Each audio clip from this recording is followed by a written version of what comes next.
రెండు కులాలు అని చెప్పడం కంటే కూడా రెండు కుటుంబాలు వాళ్ళ కోటరి, వీళ్ళ దోపిడీ కొనసాగుతోంది.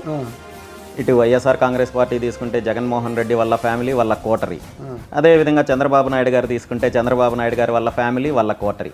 వీళ్ళ దోపిడీ, వీళ్ళ అరాచకము, వీళ్ళ అధికారము కొనసాగుతోంది తప్ప ఇక్కడ రాష్ట్రంలో ఇంకా వేరే ఏ ఒక్క అంశము లేదు.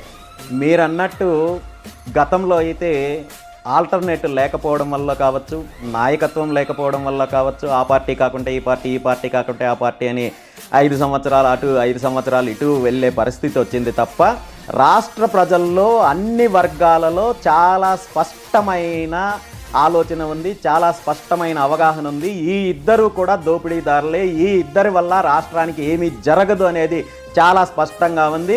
ఒక ప్రత్యామ్నాయ రాజకీయ పార్టీ, ప్రత్యామ్నాయ నాయకత్వం వచ్చినప్పుడు బీసీలు, దళితులు, కాపులు అన్ని వర్గాలు ఏకమవ్వడానికి సిద్ధంగా ఉన్నారు. ఆ దిశగానే బీసీవై పార్టీ ప్రయత్నం చేస్తూ ఉంది. ఖచ్చితంగా ఈ రాష్ట్రంలో ఈ రెండు కుటుంబాలకు సంబంధించిన దోపిడీ వర్గాలు మినహా మిగిలిన అన్ని వర్గాలని ఏకం చేయడానికి పూర్తి స్థాయిలో బీసీవై పార్టీ ప్రయత్నం చేస్తుంది.